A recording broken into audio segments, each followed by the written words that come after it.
আসসালামু আলাইকুম প্রিয় বন্ধুগণ, আশা করি আল্লাহর রহমতে সবাই অনেক ভালো আছেন। আলহামদুলিল্লাহ আমি অনেক ভালো আছি। বন্ধুগণ, আজকের এই ভিডিওতে আমরা আলোচনা করব রিফ্লেক্সিভ প্রোনাউন সম্বন্ধে।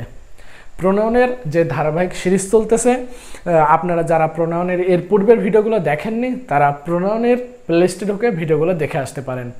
তো আজকে একটা অনেক গুরুত্বপূর্ণ একটা প্রোনাউন যেটা হচ্ছে রিফ্লেক্সিভ প্রোনাউন নিয়ে আলোচনা করব। তো সম্পূর্ণ ভিডিওটা আপনাদের মনোযোগ সহকারে দেখার অনুরোধ রইল। তো চলুন শুরু করা যাক।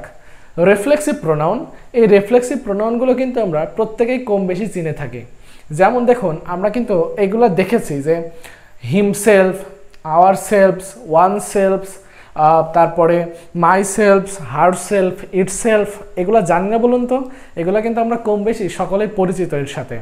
তো এইগুলো আসলে কেন ব্যবহৃত হয় বাক্যে, আর এইগুলোর স্পেশাল কি কোনো কাজই থাকে নাকি বাক্যের ভিতর যে এইগুলো আমরা ব্যবহার করে থাকি? তো সেই জিনিসগুলো আজকের এই ভিডিওর মাধ্যমে আমরা দেখব। তো চলুন তার আগে কয়েকটা উদাহরণ দেখি, বা রিফ্লেক্সিভ প্রোনাউন জিনিসটা কি সেটাকে বুঝি। সেটা হচ্ছে রিফ্লেক্সিভ প্রোনাউন হচ্ছে তারাই যারা বাক্যের ভিতর ব্যবহৃত হয়ে বাক্যের সাবজেক্ট এবং অবজেক্ট একই ব্যক্তিকে নির্দেশ করবে। কি বললাম যে একটা বাক্য ধরুন, এই যেমন ধরুন হি কিল্ড হিমসেলফ, এটা একটা বাক্য। এই বাক্যে হিটা হচ্ছে সাবজেক্ট এবং হিমসেলফ এটা হচ্ছে অবজেক্ট। কি বললাম? হিটা হচ্ছে সাবজেক্ট এবং হিমসেলফ হচ্ছে অবজেক্ট। তো লক্ষ্য করে দেখুন বাক্যটা আসলে কি দাঁড়াচ্ছে, হি কিল্ড হিমসেলফ, মানে সেই নিজেই নিজেকে কি করলো, মেরে ফেললো বা সে আত্মহত্যা করলো। তো লক্ষ্য করে দেখুন এখানে হিটা হচ্ছে সাবজেক্ট এবং হিমসেলফ হচ্ছে অবজেক্ট, অথচ এই হিমসেলফ দ্বারা কিন্তু অন্য কাউকে কিন্তু বোঝায়নি। হিমসেলফ দ্বারা সে নিজেকে কিন্তু বুঝিয়েছে। হি কিল্ড হিমসেলফ মানে সে নিজেই নিজেকে হত্যা করেছে। তার মানে দেখুন এখানে এই বাক্যে সাবজেক্টও যে, অবজেক্টও সে, তাই না বলুন তো? সাবজেক্ট হিও যে ব্যক্তি, হিমসেলফও কি সেই একই ব্যক্তি না? হ্যাঁ, ঠিক সেই একই ব্যক্তিকে এই হিমসেলফ দ্বারা আমরা প্রকাশ করেছি। এবং তাই এই হিমসেলফটা হচ্ছে একটা রিফ্লেক্সিভ প্রোনাউন। তো হিমসেলফ কি করলো দেখুন, হিমসেলফ এই বাক্যে অবজেক্টের পজিশনে বসে এই সাবজেক্টটাকে এবং অবজেক্টটাকে একই ব্যক্তিকে বোঝাতে সাহায্য করলো। তাই আমরা হিমসেলফটা এখানে রিফ্লেক্সিভ প্রোনাউন হিসেবে ব্যবহার করলাম। ঠিক তেমনই দেখুন উই সেভড আওয়ার সেলফস, মানে এখানে আওয়ার সেলফস এটা হচ্ছে একটা রিফ্লেক্সিভ প্রোনাউন, মানে আমরা আমাদের নিজেদেরকে কি করলাম, সেভড করলাম। তো এখানে একটা জিনিস দেখেছেন, এখানে আমরা সেলফ যুক্ত করতেছি, অথচ দেখুন আওয়ারের পরে আমরা সেলফ যুক্ত করতেছি। আবার দেখুন এখানে হি ছিল, হি না, হি এর পরে সেলফ না বসে আমরা হিয়ার যে হচ্ছে পসেসিভ অ্যাডজেক্টিভ ফর্ম হিম, সেটার পরে সেলফ বসালাম। আবার দেখুন এখানে উই ছিল, উইয়ের সাথে সেলফস না বসিয়ে আমরা উইয়ের পরিবর্তে আওয়ার সেলফ বসালাম। তারপর দেখুন one should guide oneself, এখানে one should guide oneself পরে এই ওয়ানের সাথে আমরা দেখুন ওয়ান সেলফ বসিয়েছি। তো লক্ষ্য করে দেখুন এখানে সাবজেক্টটি রেখে আমরা সেলফ ব্যবহার করেছি। তো এখানে কি একটু পার্থক্য দেখা যাচ্ছে না বলুন? যে হি কিল্ড হিমসেলফ একবার ব্যবহার করতেছি, একবার সেলফ ব্যবহার করতেছি, আবার একবার সাবজেক্ট যা আছে সেই সাবজেক্ট অনুসারে তার সাথে আমরা শুধুমাত্র সেলফ যুক্ত করতেছি। তো এখানে যে পার্থক্যটা দেখতে পাচ্ছেন, এই পার্থক্যটা বা এই পার্থক্য কেন হয় সেই জিনিসটা আমরা এখন দেখব। তো আমি এখানে হেডিং লিখেছি, দেখুন হেডিংটা একটু পড়ুন। যে ফার্স্ট পারসন আর সেকেন্ড পারসন যেগুলো আছে তাদের পসেসিভ অ্যাডজেক্টিভের সাথে, এবং যারা থার্ড পারসন আছে তাদের অবজেক্টিভের ফর্মের সাথে সেলফ অথবা সেলফ যুক্ত হয়ে রিফ্লেক্সিভ প্রোনাউন, এআরপি দ্বারা বুঝিয়েছি রিফ্লেক্সিভ প্রোনাউন গঠিত হয়। কি বললাম দেখুন, ফার্স্ট পারসন আর সেকেন্ড পারসন এদের কোন ফরম্যাট নেব আমরা, এদের পসেসিভ অ্যাডজেক্টিভ যে ফর্মটা আছে তাদের সাথে হয় সেলফ যুক্ত হবে অথবা সেলফ যুক্ত হবে। এছাড়া যারা থার্ড পারসন আছে এদের শুধুমাত্র অবজেক্টিভ ফর্মের সাথে আমরা সেলফ যুক্ত করব অথবা সেলফ যুক্ত করার মাধ্যমে রিফ্লেক্সিভ প্রোনাউন গঠন করতে পারি। তো এখানে কি দেখলাম, ফার্স্ট আর সেকেন্ডের পসেসিভ অ্যাডজেক্টিভ ফর্ম আমরা দেখব, আর পাশাপাশি থার্ড পারসনের অবজেক্টিভ ফর্মগুলো আমরা দেখব। তো কখন আমরা সেলফ যুক্ত করব আর কখনই বা সেলফ যুক্ত করব। তো দেখুন যখন ওই প্রোনাউন বা নাউনটা হবে হচ্ছে সিঙ্গুলার পারসন, যখন সেটা সিঙ্গুলার পারসন বোঝাবে তখন আমরা সেলফ যুক্ত করব। কি যুক্ত করব দেখুন, সেলফটা ব্যবহার করব সিঙ্গুলার পারসনের বেলায়। অপরদিকে সেলফস এটা যুক্ত করব হচ্ছে যখন ওই প্রোনাউন দ্বারা প্লুরাল পারসন নির্দেশ করবে তখন আমরা সেলফ যুক্ত করব। তো এখানে কিছু এক্সাম্পল দেখুন, যেমন মাই, ইয়োর, এই দুইটা দেখুন মাই এবং ইয়োর মাই এবং ইয়োর, এরা হচ্ছে মাই হচ্ছে ফার্স্ট পারসন আর ইয়োরটা হচ্ছে সেকেন্ড পারসন।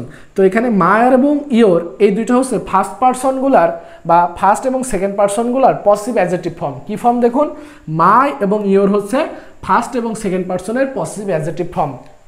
তাহলে এদের মানে মূল ফর্মটা আসলে কি ছিল? এদের মূল ফর্মটা ছিল হচ্ছে আই থেকে মি হচ্ছে এদের অবজেক্টিভ ফর্ম, মি থেকে মাই হচ্ছে এদের পসিভ অ্যাডজেক্টিভ ফর্ম। তাই দেখুন মায়ের সাথে কি যুক্ত হলো? সেলফ যুক্ত হলো, তাই হয়েছে মাই থেকে মাই সেলফ। ঠিক তেমন দেখুন ইয়োর থেকে ইয়োর সেলফ, হিম, হার, ইট, এগুলো হচ্ছে হিম, হার, এই দুইটা হচ্ছে থার্ড পারসন। কি পারসন? হিম, হার, এরা হচ্ছে থার্ড পারসন এবং হিম, হার হচ্ছে থার্ড পারসনের একটা অবজেক্টিভ রূপ। তো এদের সাবজেক্টিভ রূপ কি ছিল? এদের সাবজেক্টিভ রূপ হচ্ছে যথাক্রমে হি এবং শি। তো হি এবং শি দুইটা সাবজেক্টিভ রূপ হলেও হিম এবং হার এরা হচ্ছে এদের অবজেক্টিভ রূপ। তো এই অবজেক্টিভের সাথে দেখুন সেলফ যুক্ত হওয়ার মাধ্যমে এরা হয়েছে এখন হিম থেকে হিমসেলফ, হার থেকে হার সেলফ এবং ঠিক তেমনই ইট থেকে ইট সেলফ।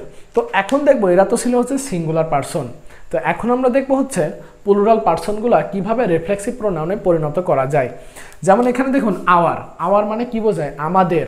তো আমি মানে একটা পারসন, যেটা হচ্ছে সিঙ্গুলার পারসন, কিন্তু দেখুন আওয়ার মানে আমাদের, এটাকে এখন আর সিঙ্গুলার ব্যাপার আছে না, এটা কিন্তু এখন আর সিঙ্গুলার ব্যাপার স্যাপার নাই, এটা হয়ে গেছে এখন প্লুরাল ব্যাপার স্যাপার। তাই আমরা যেহেতু প্লুরাল জিনিসটা আইডেন্টিফাই করতে পেরেছি, তাই এর পরবর্তীতে আমরা সেলফ না ব্যবহার করে কি ব্যবহার করব? সেলফ যুক্ত করব। ঠিক তেমন দেখুন ইয়োর, তো লক্ষ্য দেখুন এই ইয়োর দ্বারা কখনো বা তোমাদেরও বোঝায়, আবার ইয়োর দ্বারা তোমরাও বোঝায়, বা এই ইয়োর দ্বারা তোমাদেরও বোঝায়, আবার ইয়োর দ্বারা তুমিও বোঝায়। তো এই ইয়োর দ্বারা যখন তোমাদের বা তোমরা মানে প্লুরাল জিনিসটা প্রকাশ করবে, তখন আমরা ইয়োরের পরে সেলফ যুক্ত করব। ঠিক তেমনি এই ইয়োর দ্বারা যখন সিঙ্গুলার কিছু প্রকাশ করবে, তখন সেলফ ব্যবহার করব। মানে এই ইয়োরের পরে সেলফ এবং সেলফস, এটা আমরা বাক্যের মিনিং দেখে আসলে বুঝতে পারবো যে কোথায় আমরা কোনটা ব্যবহার করব। ঠিক তেমন দেখুন দেম, এটা হচ্ছে থার্ড পারসনের প্লুরাল নাম্বার, দেম থেকে বসবে দেম সেলফস। আশা করি বুঝতে পেরেছেন। এখানে কিন্তু একটা ইন্টারেস্টিং ব্যাপার আছে, যে জিনিসটা আমরা অনেক সময় এড়িয়ে যাই। আমরা হয়তো বা এই জিনিসগুলোর সাথে খুবই পরিচিত, কিন্তু এই ওয়ান সেলফ এই টার্মটার সাথে হয়তো অনেকেই অপরিচিতও থাকতে পারে। তবে এটাও কিন্তু একটা রিফ্লেক্সিভ প্রোনাউন। কেন? এই যে ইনডিফিনাইট প্রোনাউন, যদিও আমি ইনডিফিনাইট প্রোনাউনের ভিডিও করেছি, আপনারা চাইলে দেখে আসতে পারেন ওটা। তো ইনডিফিনাইট প্রোনাউন এটা হচ্ছে ওয়ানটা হচ্ছে ইনডিফিনাইট প্রোনাউন। সেই ওয়ানটা যে কেউ হতে পারে, একজন, সেটা যে কেউ হতে পারে। অনির্দিষ্ট করে ওয়ানকে আমরা প্রকাশ করি। তো এই ওয়ানের সাথে যখন সেলফ যুক্ত হয়, তখন এটা কিন্তু একটা রিফ্লেক্সিভ প্রোনাউন হয়ে যায়। তো দেখুন এই ওয়ান সেলফের উদাহরণটা আমি শুরুতেই দেখিয়েছিলাম যে one should guide one self. তো এখানে যে এই যে ওয়ান, এই ওয়ানটা কিন্তু হচ্ছে একটা ইনডিফিনাইট প্রোনাউন, অথচ এর সাথে যখনই সেলফ যুক্ত হয়েছে, তখন কিন্তু সেটা হয়ে গেছে এখন রিফ্লেক্সিভ প্রোনাউন। বুঝতে পেরেছেন যে কিভাবে একটা ইনডিফিনাইট প্রোনাউনও রিফ্লেক্সিভ প্রোনাউনের মতো বাক্যে ব্যবহৃত হতে পারে। তো এইগুলাই ছিল মূলত হচ্ছে রিফ্লেক্সিভ প্রোনাউন। এই রিফ্লেক্সিভ প্রোনাউনগুলা আবার বাক্যে ব্যবহার অনুযায়ী বা বাক্যে এরা কোথায় কোথায় ব্যবহার হবে বা এদের পজিশন কোথায় থাকবে, এই পজিশনের উপর ভিত্তি করে কখনো এরা রিফ্লেক্সিভ প্রোনাউন হয়, আবার কখনো বা এই প্রোনাউনগুলোর নাম হয়ে যায় এমফ্যাটিক প্রোনাউন। কি বললাম দেখুন, এটাও খুবই মনোযোগ সহকারে দেখবেন। সেটা হচ্ছে এরা বাক্যে ব্যবহার অনুযায়ী কখনো হয় হচ্ছে রিফ্লেক্সিভ প্রোনাউন, অথবা কখন হয় হচ্ছে এমফ্যাটিক প্রোনাউন। তো কখন রিফ্লেক্সিভ হয় আর কখন এমফ্যাটিক হয়, সেটা আমরা এখন দেখব। তো লক্ষ্য করে দেখুন, যখন এই যে আমরা হচ্ছে দেখলাম, প্রোনাউনগুলো দেখলাম, এই প্রোনাউনগুলো যখন বাক্যে ভার্ব এবং প্রিপোজিশনের পরে বসবে, কি বললাম, কোনো বাক্যে ভার্ব এবং যদি প্রিপোজিশনের পরে বসে, তাহলে আমরা সেটাকে বলবো রিফ্লেক্সিভ প্রোনাউন। আর এই প্রোনাউনগুলাই যদি কোনো বাক্যে নাউন আর প্রোনাউনের পরে বসে, তখন আমরা সেই জিনিসটাকে বলবো এমফ্যাটিক প্রোনাউন। তো আমি এখানে কিছু উদাহরণ দিয়েছি, চলুন উদাহরণগুলো দেখি। প্রথম উদাহরণ আমি দিয়েছি, দেখুন, nobody likes her, she talks about herself all the time. তো এখানে পরের বাক্যটাতে দেখুন যে she talks about herself all the time. তো এখানে টক্স, এটা কি বলুন তো? এটা একটা ভার্ব। এটা কি ভার্ব? টক্স, এটা একটা ভার্ব। অ্যাবাউটটা কি বলুন তো? অ্যাবাউটটা কি? অ্যাবাউটটা হচ্ছে প্রেপোজিশন। কি এটা? অ্যাবাউটটা হচ্ছে প্রেপোজিশন। তো লক্ষ্য করে দেখুন, এরপরে হারসেলফ আছে। এই হারসেলফ, সেলফ দেখে আমরা হয়তো খুব সহজে চিনতে পারতেছি যে হ্যাঁ সেলফ আছে, তার মানে এই হারসেলফ এই জিনিসটা বোঝাচ্ছে, তাহলে এটা হবে একটা রিফ্লেক্সিভ প্রোনাউন। কিন্তু দেখুন এই হারসেলফটা এই হারসেলফটা রিফ্লেক্সিভ প্রোনাউন কিনা এই জিনিসটা আমরা আরেকটু শিওর হব কিভাবে, যে এই হারসেলফটা আসলে কাদের পূর্বে বসেছে সেই জিনিসটা দেখে আমরা শিওর হব। তো লক্ষ্য করে দেখুন এই হারসেলফটা যথাক্রমে ভার্ব এবং প্রেপোজিশনের পরে বাক্যে ব্যবহৃত হয়েছে, তাই আমরা এই হারসেলফটাকে বলতে পারবো রিফ্লেক্সিভ প্রোনাউন। কি বলতে পারবো তখন এটাকে বলতে পারবো রিফ্লেক্সিভ প্রোনাউন। তো সেটা হতে পারে শুধু ভার্বের পরেও বসতে পারে, সেটা হতে পারে শুধু প্রেপোজিশনের পরেও বসতে পারে। তো যেটাই হোক না কেন বাক্যে ভার্ব এবং প্রেপোজিশনের পরে যদি এই প্রোনাউনগুলো বসে তাহলে আমরা সেটাকে বলবো রিফ্লেক্সিভ প্রোনাউন। অথচ যদি ওই প্রোনাউনগুলাই যদি কোনো নাউন বা প্রোনাউনের পরে বসে বাক্যে, তখন সেটা কিন্তু আর রিফ্লেক্সিভ প্রোনাউন থাকে না, তখন সেটা হয়ে যায় এমফ্যাটিক প্রোনাউন। কিভাবে লক্ষ্য করে দেখুন যে আমি এখানে একটা হারসেলফ বলে উদাহরণ দেখিয়েছিলাম যে এই হারসেলফটা এখানে রিফ্লেক্সিভ প্রোনাউন ছিল, অথচ এই উদাহরণটা দেখুন, আগে 2 নম্বর উদাহরণটাই দেখুন যে she herself takes care of her kids. তো এখানে এই হারসেলফটার পূর্বে কে বসেছে দেখুন তো, কোনো কি ভার্ব আছে? না, ভার্ব নাই। কোনো কি প্রেপোজিশন আছে? না, কোনো প্রেপোজিশন নাই। কি আছে? শুধুমাত্র শি আছে। শিটা কি বলুন তো? শিটা একটা হচ্ছে প্রোনাউন। কি? শিটা একটা প্রোনাউন। তো লক্ষ্য করে দেখুন, তো এই প্রোনাউনটা বা এই যে যত প্রোনাউন ছিল তার ভিতরে হারসেলফ ছিল। এই হারসেলফটা এখন কার পূর্বে বসেছে? হারসেলফটা এখন একটা নাউন এবং প্রোনাউন, তার মানে প্রোনাউনের পূর্বে বসেছে, তো সরি প্রোনাউনের পরে বসেছে। তো প্রোনাউনের পরে বসে এই প্রোনাউনটার উপর দেখুন একটা গুরুত্ব বা জোর জিনিসটা একটা আরোপ করছে। কিভাবে? She herself takes care of her kids, মানে সে নিজেই তার বাচ্চাদেরকে কি করতে পারে? টেকস কেয়ার করতে পারে। তো এখানে দেখুন একটা জোর দিয়ে বোঝানো হয়েছে যে সে নিজেই কি করতে পারে? তার বাচ্চাদেরকে বা তার কিডসদেরকে দেখাশোনা করতে পারে বা টেকস কেয়ার করতে পারে। তো এখানে এই জিনিসটা আমরা বাংলা বাক্যে হর্ষাই দ্বারা ব্যবহার করি। কিভাবে ব্যবহার করি দেখুন, যে আমি বললাম যে এই যেমন এই বাক্যটা হলো যে সে তার বাচ্চাদেরকে বা তার কিডসদেরকে টেকস কেয়ার করে। এটা হচ্ছে একটা সিম্পল কথা যে সে তার বাচ্চাদেরকে কি করে? দেখাশোনা করে। ধরুন টেকস কেয়ার দ্বারা দেখাশোনা আমরা বোঝালাম যে দেখাশোনা করে, সে তার বাচ্চাদেরকে দেখাশোনা করে, এটা একটা নর্মাল জিনিস। কিন্তু সে নিজেই তার বাচ্চাদেরকে দেখাশোনা করে, এই দুইটা কথার ভিতর কিন্তু একটা পার্থক্য আছে। সেটা হচ্ছে সে নিজেই দেখাশোনা করে, আর একটা হচ্ছে সে দেখাশোনা করে। তো এই যে সে নিজেই দেখাশোনা করে, এখানে তার উপরে আমরা কি করলাম বলুন তো? একটা গুরুত্ব আরোপ করলাম বা একটা জোর আরোপ করলাম। কি দ্বারা? এই হারসেলফ দ্বারা। তো তাই এই জিনিসটাকে বলা হবে তখন এমফ্যাটিক প্রোনাউন। কি বলা হবে দেখুন? এটাকে বলা হবে হচ্ছে এমফ্যাটিক প্রোনাউন। অথচ এই হারসেলফটা দেখেছেন এখানে ছিল হচ্ছে রিফ্লেক্সিভ প্রোনাউন। এই জিনিসটা কিন্তু মাথায় রাখবেন যে যদি কোনো বাক্যে ভার্ব বা প্রেপোজিশনের পরে এই প্রোনাউনগুলো আসে তাহলে আমরা সেটাকে বলবো রিফ্লেক্সিভ প্রোনাউন। অথচ যদি কোনো বাক্যে এমন নাউন বা প্রোনাউনের পরে এই প্রেপোজিশনগুলো আসে তাহলে আমরা সেটাকে বলবো এমফ্যাটিক প্রোনাউন। তো আরেকটা উদাহরণ দেখুন, I myself will try to solve this problem. তো এখানে আইটা হচ্ছে প্রোনাউন, এর পরে এসেছে দেখুন মাইসেলফ। তো এই মাইসেলফ দ্বারা এই আয়ের উপর একটা আলাদা গুরুত্ব বা জোর আরোপ করতেছে, তাই আমরা এই মাইসেলফটাকে বলতে পারি এমফ্যাটিক প্রোনাউন। তো বুঝতে পেরেছেন যে কখন এটা এমফ্যাটিক প্রোনাউন হবে আর কখন ওটা রিফ্লেক্সিভ প্রোনাউন হবে। তো এই ছিল হচ্ছে একটা বেসিক আলোচনা রিফ্লেক্সিভ প্রোনাউন সম্বন্ধে। তবে রিফ্লেক্সিভ প্রোনাউনগুলো দেখবেন যে যাদের শেষে সেলফ অথবা সেলফস আছে এরাই মূলত রিফ্লেক্সিভ প্রোনাউন। তো এই রিফ্লেক্সিভ প্রোনাউন কিছু স্পেসিফিক ভার্ব আছে যাদের পরবর্তীতে সচরাচর এই রিফ্লেক্সিভ প্রোনাউনগুলো বসে থাকে। তো সেই ভার্বগুলো আমরা মুখস্থ করব। চলুন সেই ভার্বগুলোকে আগে দেখে আসি। তো বললাম সাধারণত, দেখতে পাচ্ছেন আশা করি, যে সাধারণত absent, avail, enjoy, pride, excerpt মানে সচেষ্ট হওয়া। তো এই যে ভার্বগুলো আছে absent, avail, enjoy, pride, exert, এই ভার্বগুলোর পরে সাধারণত দেখা যাচ্ছে সাবজেক্ট অনুযায়ী বাক্যে যে সাবজেক্ট থাকবে সেই সাবজেক্ট অনুযায়ী রিফ্লেক্সিভ প্রোনাউন বসে। কি বললাম দেখুন, ভার্ব যেহেতু এরা, ভার্বের পরে কি প্রোনাউন বসে বলুন তো? ভার্বের পরে সবসময় যদি এই জিনিসগুলো বসে তাহলে সেটা রিফ্লেক্সিভ প্রোনাউন হয়। তাই আমি এখানে বললাম যে এই জিনিসগুলো যেহেতু ভার্ব, তাই ভার্বগুলোর পরে সাবজেক্ট অনুযায়ী আমরা তাদের রিফ্লেক্সিভ প্রোনাউন বসাতে পারি। তো এখানে আমি দুইটা উদাহরণ লিখেছি, উদাহরণ দুইটা একটু মনোযোগ সহকারে দেখুন। যেমন আই শ্যাল অ্যাভেল।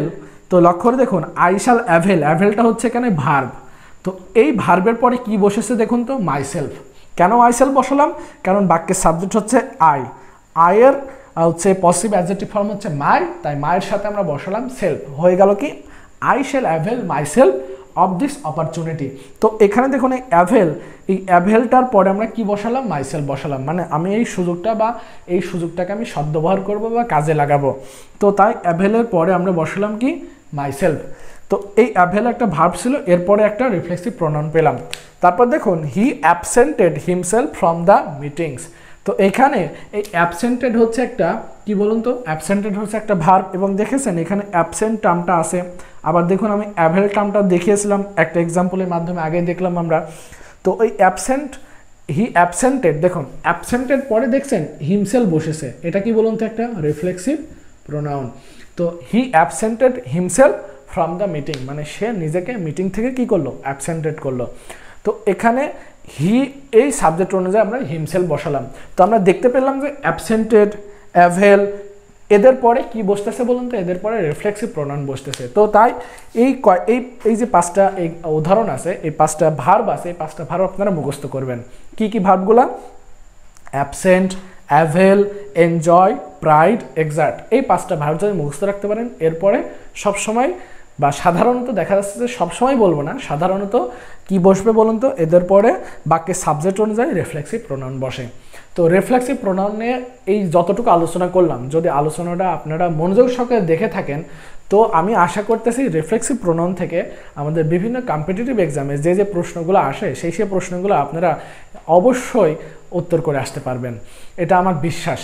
তো যারা ভিডিওটা মনোযোগ সহকারে দেখলেন ধৈর্য ধরে, তাদেরকে অসংখ্য ধন্যবাদ। তো ভিডিওটা আপনাদের কাছে যদি ভালো লেগে থাকে তাহলে অবশ্যই ভিডিওতে একটা লাইক দিবেন। কমেন্ট বক্স তো দেখতেই পাচ্ছেন, কমেন্ট বক্সে আপনাদের মূল্যবান মতামত জানাবেন। আর আপনি যদি আমার এই চ্যানেলে নতুন হয়ে থাকেন, তাহলে এই যে লাল সাবস্ক্রাইব বাটনটা দেখতে পাচ্ছেন, এই লাল সাবস্ক্রাইব বাটনে ক্লিক করে পাশে থাকা বেল আইকনটা বাজিয়ে দিন, যাতে করে আমার ভিডিও আপনি সবার আগে দেখতে পারেন। তো সবাই আমার জন্য দোয়া করবেন, সবাই ভালো থাকবেন, সুস্থ থাকবেন। আল্লাহ হাফেজ, আসসালামু আলাইকুম।